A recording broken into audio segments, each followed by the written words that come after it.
Hey everyone, you are tuned into It's Only Entertainment with your fave sis, Shay Says, and today we have part of the cast from Girls Getaway Gone Wrong with us, Jibre Hordges and Crystal Lee Naomi. How are you guys? Doing Pretty good, good, doing pretty great. good. How are you? I'm great. Thank you for asking. I'm excited because I watched the movie and I'm ready to break it down. So are you guys ready? Let's do it. You Not guys ready. ready? Okay. So, Jibre, I think that it was very interesting seeing that your character was a villain in the show, in the movie. So, first off, how did it feel to play that side, playing a villain? It felt good. It felt good. To have to channel that energy and show the range and make that switch from the nice guy to the villain. It felt good to step outside of my comfort zone and bring that character to life. So I liked it. I enjoyed it for sure. Nice. And I feel like David kind of been like a hopeless romantic in a way because he like hopeless romantic or player. You could correct me if I'm wrong, but like I feel like he loved Kate, but then he also had the relationship with Elizabeth, and then it just moved on to Simone. So even in your character development process, I want to ask you like what kind of story did you formulate behind the scenes to figure out like, okay, maybe this is what he went through in order to have like to feel this way now, like to feel like he needs to find love. Yeah, I mean, I would definitely go with the first choice that you said, the hopeless romantic. He had a thing for Kate. He had a thing, like you said, he had a thing for Elizabeth. Had a thing for Simone, but nobody really wanted him. You know what I mean? So he was always on this quest for love and to find some kind of companionship that he was never able to really get. Yeah. That was tough for him, but he had to also keep his demeanor. Keep that demeanor, that charm factor that he had. We can't always get what we want. We can't always get what we want in life, but we always have to keep going and remain humble. So I tried to channel that energy. Yeah. And even like behind like the storyline behind it though. Like I want to know in terms of I feel like when you build a character, you have to try to figure out that story. Maybe like, he was adopted when he was younger. Like I don't know what exactly was in your thought process in developing this character, but I would love to know a little bit more. Well, I mean, even in my own life, there's been, women in my life that I kind of wanted, but I couldn't have, you know what I mean? For whatever reason.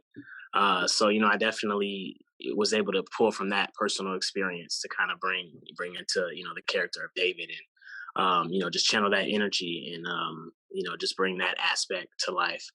So I definitely use that within my character development because I was able to pull from personal experiences. So Got you. And are you a heartbreaker or have you gotten your heart broken? I don't think I'm a heartbreaker. I wouldn't say I'm a heartbreaker. And I also wouldn't say I got my heart broken. I've been hurt, I've been hurt. I wouldn't say I've been heartbroken, but I've definitely experienced hurt within my lifetime. But I also wouldn't say I'm a heartbreaker.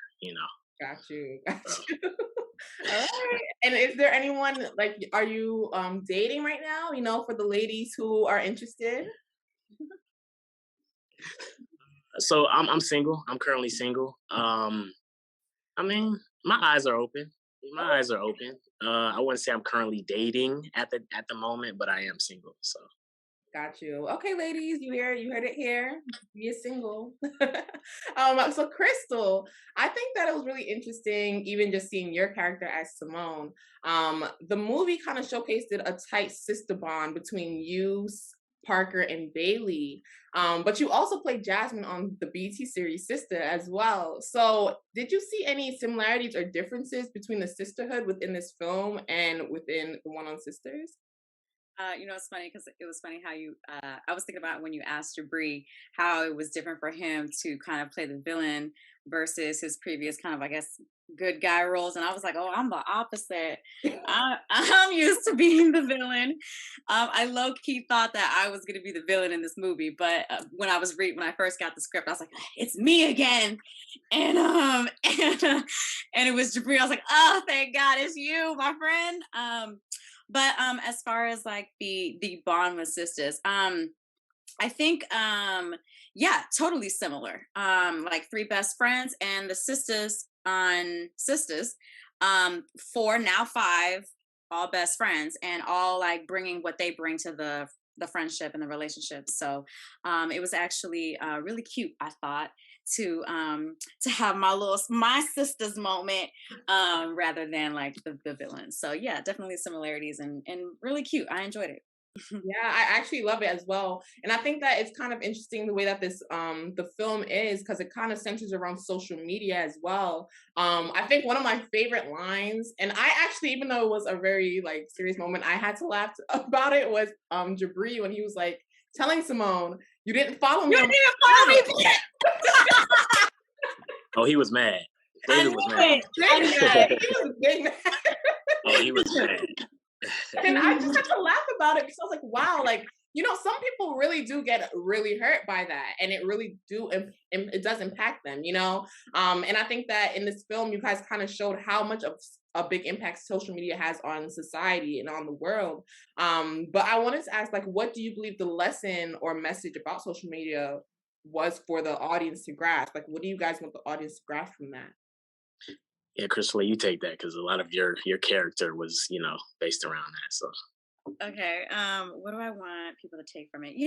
I actually really loved how everyone had kind of like a journey from here to there, like the arc of your character. And I really loved Simone's. I really identified with it as far as her just her being a go-getter and understanding exactly where she is as an influencer, her role as an influencer, and how she wanted to be bigger than she was. And I really identify with that, like just kind of being who I am, but this idea of being bigger than I am. And but exactly like what that means, like how I contribute and what I have to offer and give back with being bigger than I am. This sounds really vague, but it makes sense it makes sense internally. And and um and I love that. I love how she starts off wanting to be, like I said, bigger than she is. I love that. I love a girl with ambition. So I guess that's what that is. And then I love how her transformation in the end, how she's sort of switched that goal, still wanting to be big and still wanting to contribute. And I just love how she begins and how she ends. And I think that's one thing that I want people to always take away um, in life. And yeah. No, I love that. And how much do you guys depend on social media during this time frame, especially within the pandemic? Ooh, yeah, social media. I mean, social media is a gift and a curse. I would say it's a gift because you can kind of, showcase the things that you have going on in your life. It gives you a way to connect with people, like you said, during the pandemic. We can't really go out as much and talk to people, in person. So we have to rely on technology and social media to still connect and network and, make connections and things like that. It's a gift, but it's also a curse because, it can tend to control a lot of people. Imposter syndrome is real. Everybody wants to showcase their highlights on social media and Instagram when in reality, not every, it's so much that goes on behind those scenes, a lot of struggles that people deal with that they don't want to showcase. So, but when they do showcase their highlights, other people have imposter syndrome, and then that can affect their demeanor and their mentality and their spirit. It's definitely two ends of the spectrum when it comes to social media. Okay. And Yeah. I think that it's funny because you guys have a thriller dropping in December, that it dropped in December, but at the same time, I feel like it was kind of teasing me with the tropical vibes, because I'm from New York. It's super cold over here. I would love to be over there. So one, I wanted to know, where was this located? And also, what kind of encouraged you both to join the project? This was shot in Savannah, Georgia. Mhm. And first of all, I love it because I like to describe it as a thriller, murder mystery, pop culture event. That's how I describe it. It's a little bit of everything, Yeah, right? yeah, I Where we totally have like agree. our comedic moments, we have like our dramatic moments. Like it's a little, it pulls from a little bit of all genres in a way. Um, but yeah, we shot it in Savannah, Georgia, and girl, I forgot the rest of the question. No, it's all good. I said, what encouraged you to join the project? Well, for me, I I was in love with kind of not being the villain. First of all, I love villain roles. They're my they're always my favorite. I think they're so interesting and they have so many layers, and I feel like they have so much depth. And I just love me a good villain.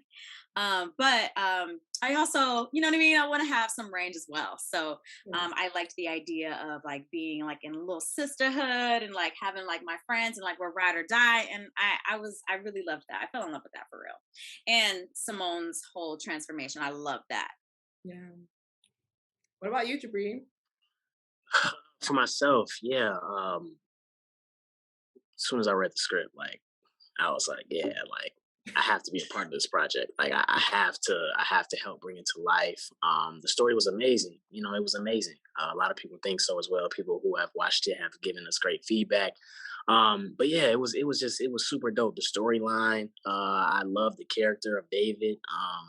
I like the switch. You know, so I knew that I could stretch my acting chops and really show my range. You know what I mean, and just show what I can do as an actor. So I love the script. I loved everybody's character. I love my character. The relationships that everybody shared. I loved it. I knew it was going to be filming in Savannah, which is a beautiful city. So yeah, I pretty much loved everything about it. So I was grateful that I was able to, be brought onto the cast. Nice. And aren't you from Georgia as well? I am from Atlanta. So it's like close to a hometown for you? Yeah, yeah. It's like a 3.5, 4 hour drive, so it's not bad. Nice, nice. So I think that it's pretty cool because I wanted to when it comes to thrillers, I feel like now we're seeing a lot more African American cast being implemented into thrillers. And I think it's exciting not seeing a lot of them get killed anymore in like the thrillers and the horror movies. Like I'm for it, I'm here for it. But why is it important?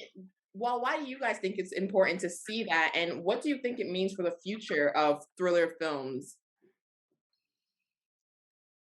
Agree?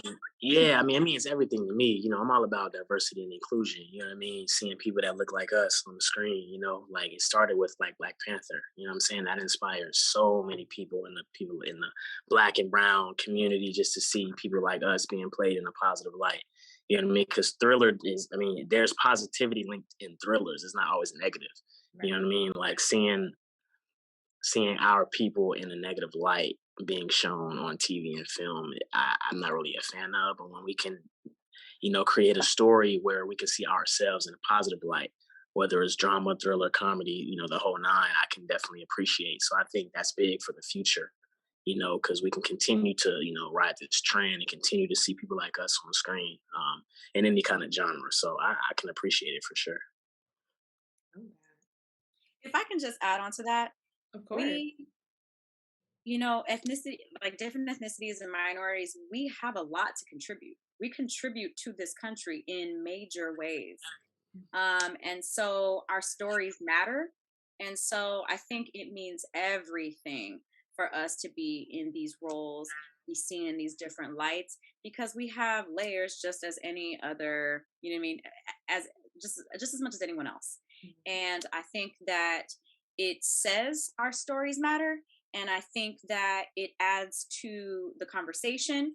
And I think that it's necessary, especially for upcoming generations, as far as people seeing themselves on screen, as far as inspiring other people to walk in whatever purpose they feel, you know what I mean, they're going to. Like it's very important for these roles um to be portrayed, especially by people of color, and you know what I mean, just all ethnicities across the board, because we have something to contribute and we very well should. Yeah. Thank you guys so much. I really appreciate this. The movie was amazing. And honestly, I can't wait to see what's in store for you guys in 2022. Thank you. Wait a minute. What's your favorite part of the movie? Oh, my favorite part was definitely the part where David was yelling about the social media.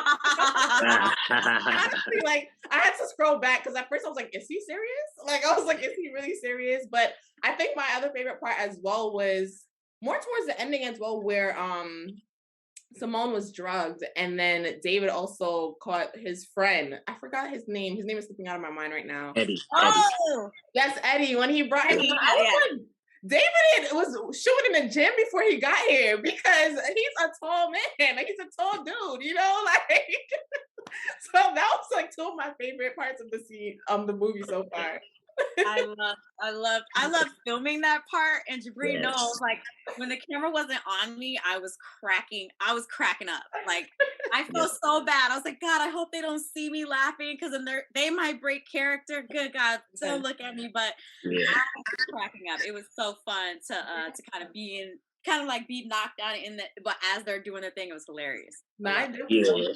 You know, like Crystal Lee was saying, you know, off screen, like we had a ball. Like our relationships were so strong and we laughed the whole time we were down there. We had a great time. So, you know, that was definitely fun for sure. Yeah, and I think my last actual favorite part too was the fact that Bailey went to jail. Like I thought it was so ironic because she was more of like the crime scene, like person, like you know, like I feel like we needed her. And the fact that she ended up being the one in jail, it was like, really, The sis? Like, how irony. did you not see this coming? Like, Well, she did. Remember, there was a scene where she was like, "I'm surprised they even knocked." well, Like, true. but Yeah, but you're right. It was like a nice ironic moment that she was the one that got arrested. yeah, they were trying to find somebody to pin it on and take the fall. So at this point, they just picking Well, she people. hit what's So his name over you the know. head, so Yeah, she did, but you Yeah. know, it I didn't just thought it count. was so crazy because I would have thought she would have thought more about like her fingerprints and like you know like really thought about all of that. But the fact that she yeah, was the one in jail, I was like, girl, this is crazy. right. I'm glad she got out though. You know. Yes, Yeah. for sure, for sure. Thank you guys so much. I really appreciate it. And like I said, I can't wait to see what's in store for you guys in 2022. Yes. Thank you so Yes, much, Jay. yes. Thank you for having us. Of course.